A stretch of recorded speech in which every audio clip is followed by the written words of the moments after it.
Welcome to Real Bass Lessons.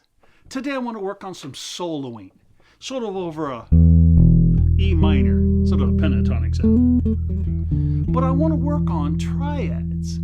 I want to show you how I think about the triads when I play. People are always saying, Jim, what scale do you play there over that quarter in that solo? I don't really think of scales when I solo. I practice scales, of course, and arpeggio scales all the time to develop facility on the instrument. You betcha. But when I solo, I basically think of triadic shapes trying to create little melodies. Check this out. Here's my E minor. And here's an E minor scale. Yeah, I know there's a bunch of different kinds, but this is just a good old plain one. Now, I'm going to play a triad based on each one of the scale steps of that scale. Yeah, watch this.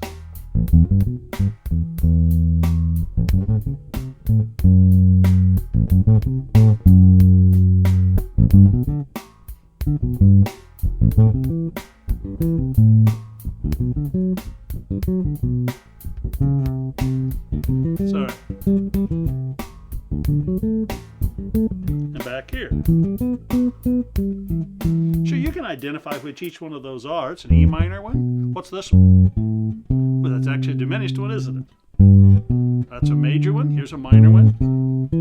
Here's a minor one. Here's one. Ooh, that's a major one. Here's one. That's major, and this would be a minor. Now again, there's lots of variations. There's a whole bunch of theory if you want to think about all sorts of possibilities, but I'm just playing a little arpeggio on each one, okay? Also, check this out. Here's my inversions. Up to the seventh. Right. So I use those in different shapes, or in different combinations. Let me play a little bit, and then I'll identify how we can practice some of those. Check it out.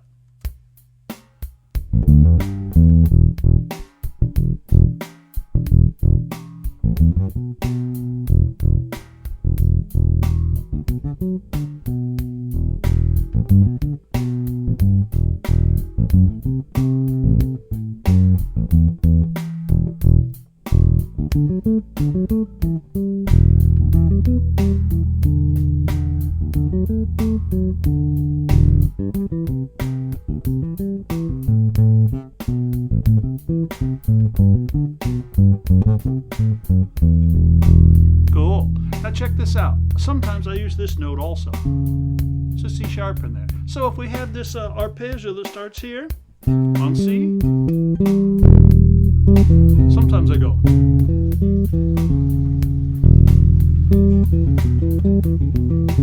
That's a cool sound, sure. That's the 6th degree. But it doesn't matter what degree it is, it's just a cool sound. Now let's talk about how should we practice these. Let's get a little loop going here, and I'll just play a little bass line that goes.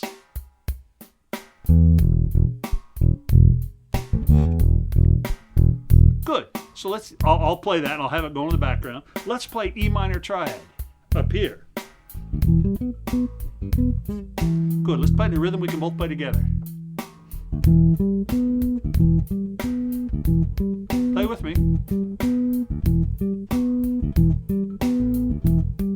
Back to the D note. Back up to E. Down to D. Down to C natural.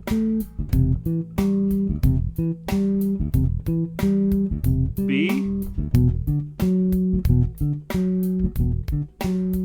A. G. And then F sharp. And the E. Good, let's stop for a second. Now, I know that sounds very exercising. Well, that's what this is. By the way, people, they sort of misunderstand that. Let me put it another way. Students are going, Jim, should I practice improvising? And I say, no, you really don't need to practice improvising. You need to practice those elements you're going to use when you do improvise.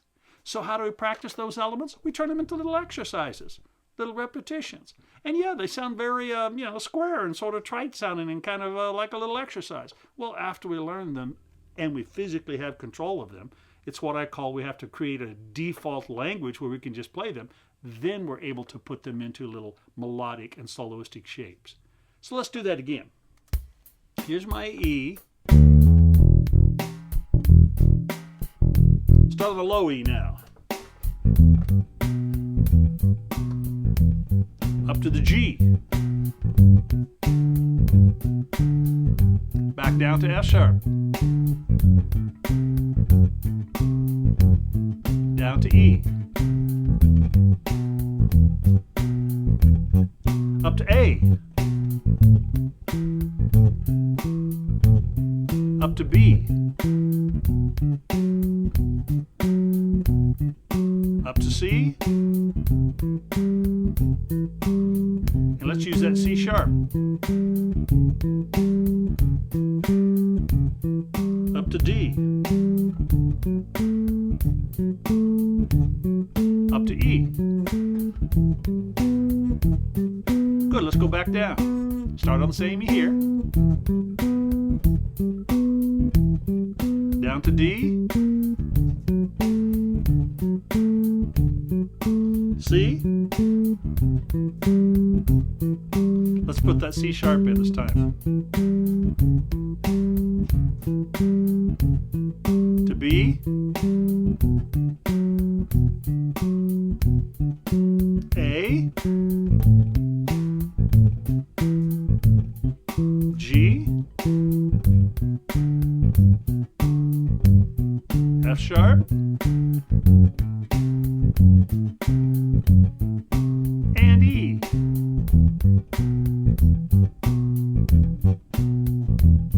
Cool. Now again, you can see that there's really endless things we can do with this, but that's not what we're trying to do right now. We're trying to work on these shapes and get them in our ear, how they sound in a improvisation area. What's this E sound like if we just start on the C sharp one?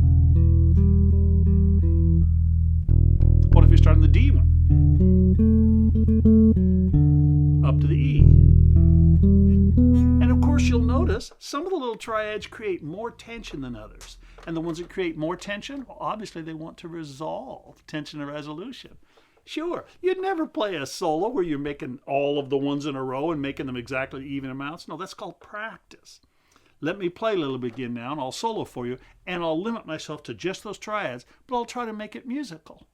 Check it out.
I could just play like that a bunch. And of course, you saw every once in a while I couldn't help it, but I went. Sure, I put little groups of them together and little scalar patterns in between. Obviously, if we have a triad, we can just fill the notes in, can't we? Sure.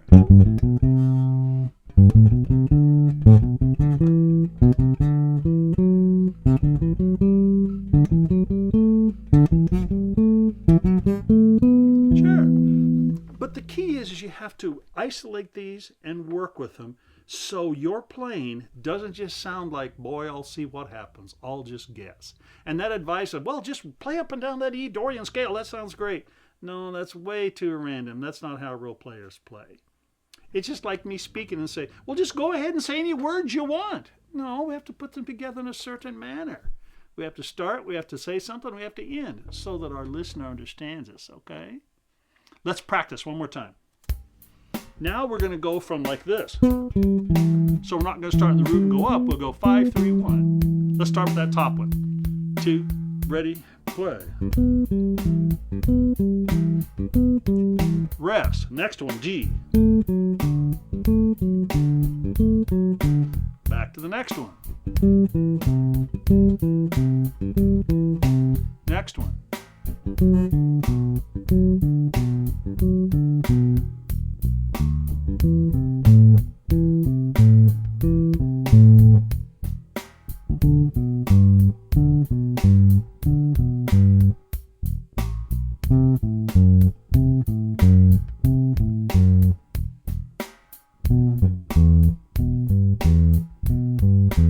How amazing. I'm sure you felt that. As soon as I left that one measure empty, now we hear phrasing and it sounds so much better. Let me do it again and I'll make it sort of improvised but real simple. Check it out. 2, 3, 4.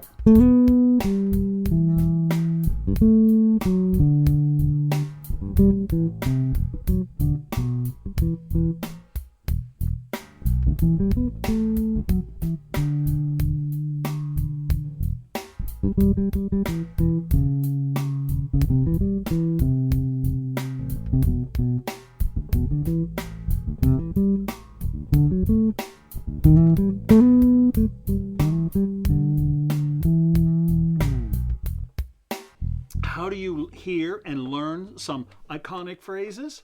Well, you listen to the great players and cop them. Start with Marcus Miller. He plays that little stuff like that all the time. Hope this works for you. You can understand this and practice it. Let's practice it one more time. Okay? We'll start from the top now, or excuse me, from the low end, but we'll start with the high note. 1, 2, 3, 4. I screwed up. It's here. 2, 1, 2, 3, 4. Rest, rest, rest, rest.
Cool.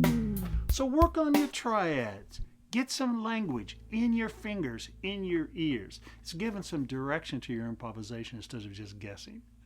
Get after it. Fire it up.